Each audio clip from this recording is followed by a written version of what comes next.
Private Caleb Munns would remember the patch for the rest of his life, mostly because of what he'd said about it. It was the night before everything went wrong at the outpost, and the wind was doing what it always did up in that valley after dark, sliding down, off the ridgelines and finding every gap in every jacket, every loose seam, every place a man had let his guard down. Caleb was 19, 4 months in country, and like most of the younger soldiers at the outpost, he'd taken to needling whoever was nearby just to pass the cold hours. That night, it was Specialist Dana Whitlock. She was sitting near the fire barrel, mending a tear in the lining of her field jacket, with the kind of small, careful stitches that took twice as long as they needed to. Caleb had noticed the patch before. Everyone had, eventually. It was sewn into the inside of the jacket, almost hidden, faded to the point where the unit crest on it had gone the color of old rust. Nobody recognized the insignia. Somebody had floated a theory once that it was from a unit that didn't exist anymore, or never had. A joke patch, a souvenir from some training course, the kind of thing soldiers picked up and forgot about. Whitlock herself didn't talk much, which was part of why people felt free to talk about her. She was a combat engineer, attached to the outpost 8 months earlier to help maintain the perimeter defenses, wire, charges, drainage, the unglamorous work that kept a place from falling apart between the moments anyone noticed it. She did her job, kept her gear immaculate, and otherwise mostly kept to herself, which in a place that small eventually read to some of the younger soldiers as standoffish. Even though Caleb, if he was honest, had never once seen her be anything but polite. "Hey, Whitlock," Caleb said, grinning at the other 2 soldiers near the fire. "What is that thing, anyway?" "Looks like it's from some unit that got disbanded before any of us were born. You buy that off a guy in a market or something?" A couple of the others laughed. Whitlock didn't look up from her stitching. "It's old," she said. Just that. 2 words, even an unbothered, the same tone she used for everything, passing the ammo count, calling out a supply discrepancy, telling someone their knot was wrong. "No kidding, it's old," Caleb said, warming to it now, the way 19-year-olds do when they think they've found something funny, and nobody's told them to stop. "I mean, what is it? 'Cause my squad leader said engineers don't even wear unit patches like that. He said it's basically decoration." "You decorate your jacket, Whitlock?" "Something like that," she said, and bit off the thread. That was the whole exchange. Caleb went to sleep that night, thinking it was a good one. Harmless, the kind of thing that would get repeated for a week, and then forgotten. He had no idea, lying in his cot with the wind working at the plywood walls, that in about 6 hours he was going to watch that same woman save the entire outpost, and that the patch he'd laughed at was going to turn out to be the most important piece of equipment in the camp. The assault started the way they always said it would, if it ever came. Not with one shot, but with everything at once. Mortars first, walking in from the high ground on the eastern ridge, close enough, on the 3rd strike, that Caleb felt the concussion through the soles of his boots before he heard it. Then small arms fire from 3 directions at once, muzzle flashes stuttering along the tree line like the whole valley had come, alive. And then, worst of all, the sound that made every man at the outpost go cold. The wire on the northern perimeter had been breached, and whatever was coming through it was coming through in numbers. Caleb scrambled into his position with his heart slamming against his ribs, the cold of the night before forgotten entirely, replaced by something colder and far more immediate.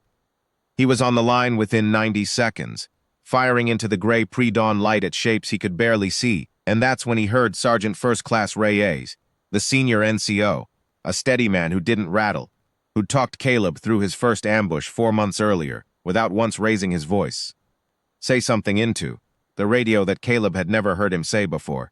"The Claymore line's jammed. Northern sector. We've got nothing on the wire if they push through there. Nothing, repeat. The line is dead." For a moment, through the noise, Caleb understood with total clarity that the outpost might not survive the next 10 minutes. The northern perimeter's preset defensive charges, the last line, the thing that was supposed to turn a breach into a kill zone, weren't firing, and the shapes coming through the wire weren't slowing down. And then he saw Whitlock move. She wasn't running for cover. She was running toward the northern perimeter, toward the dead line, toward the breach, moving low and fast with a toolkit she must have had ready, already open, slung across her back. Reyes shouted something at her that Caleb couldn't hear over the gunfire, but she didn't stop, and after a half second Reyes didn't try to stop her again. He just covered her. Caleb watched her drop into the trench line near the junction box for the northern charges. And even from 30 meters away, even in the chaos, he could see that her hands weren't shaking. She pulled the access panel, traced a line with 2 fingers, the same careful, methodical motion she'd used mending her jacket the night before. And then went still for a second, reading something only she could see. "Detonator cable's cut," she called out, her voice carrying over the noise with the same flat calm she'd used to say it sold the night before. "Not jammed, cut. Somebody's mortar clipped it on the second strike.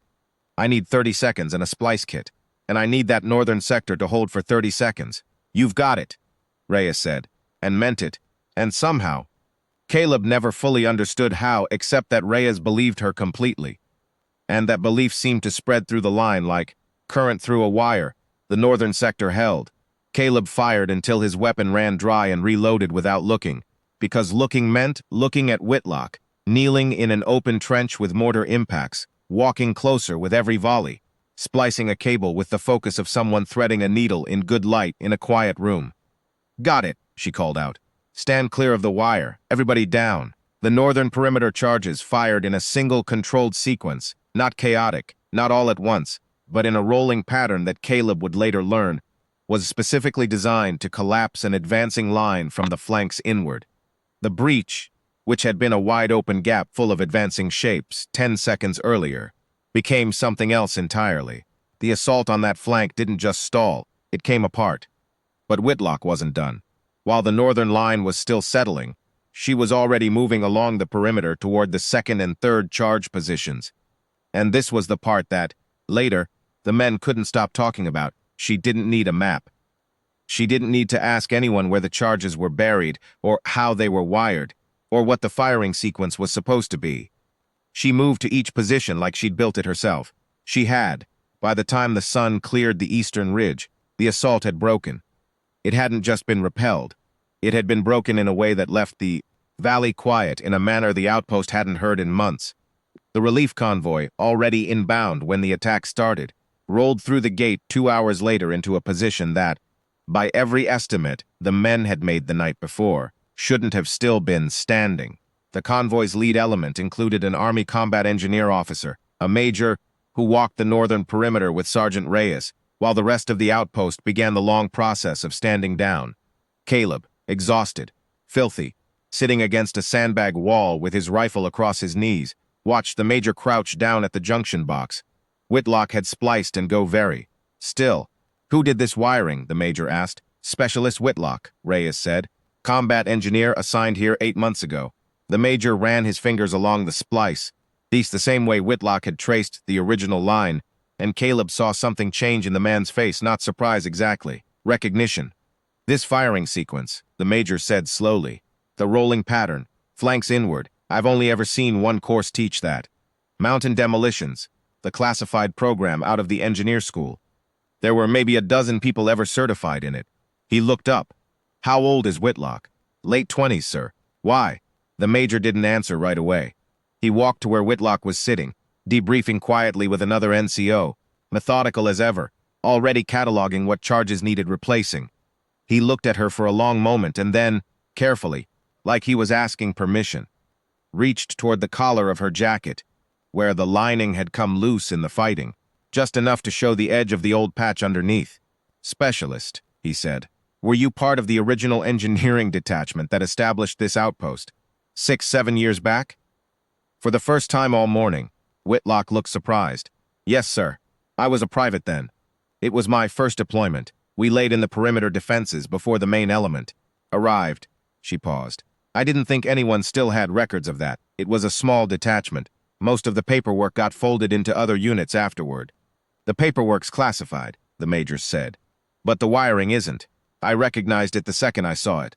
He held up the loose flap of her jacket lining, the faded patch visible now in the morning light, and Caleb, sitting 20 feet away, felt his stomach drop as he finally got a clear look at the insignia he'd mocked the night before. It wasn't a joke patch. It was a unit crest he'd never seen because the unit had been folded into something else before he'd even enlisted. A small, specialized engineering detachment that had quietly built half the defensive infrastructure in that whole sector of the valley, including, He now understood the outpost he was sitting in. "You built this place," the major said quietly, "and this morning, you're the reason it's still standing." Sergeant Reyes called the formation himself 20 minutes later. Not a big ceremony. Nothing with bands or speeches, just the outpost's exhausted, dust-covered garrison lining up in the morning light while the relief convoy idled at the gate. Reyes had Whitlock stand at the front, and when the formation came to attention, he saluted her first. And then every man in the line did the same, one after another, the major from the convoy holding his salute, the longest of anyone. Caleb stood near the back of the formation, saluting along with everyone else, and found himself thinking about the night before. About the fire barrel, the cold wind, the patch he'd called decoration. He thought about how certain he'd been that he understood everything about the woman sitting 6 feet away from him, mending her jacket, saying nothing. After the formation broke, Caleb found himself walking toward her, not sure what he was going to say, only that he had to say something. She was packing her toolkit, methodical as always, coiling spare wire with the same small careful motions she used for everything, and looked up when he stopped in front of her. "Specialist Whitlock," Caleb said, and then didn't know how to finish it. He stood there a second, feeling 19 in a way he hadn't felt in months. "Last night, what I said about the patch, I didn't know. I wasn't trying to."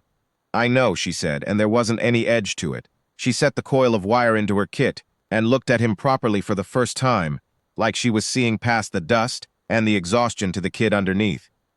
"Most people don't know what they're looking at, Private. That's not an insult. It's just true. The trick is being willing to find out before you decide it's nothing."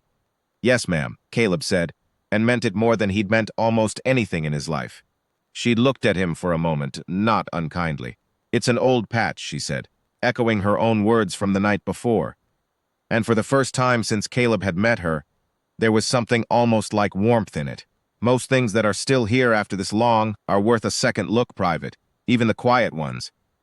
She went back to packing her kit, and Caleb stood there for a moment longer, and then went to help carry the wounded toward the convoy, thinking that he was never again going to laugh at something just because he didn't understand what it was.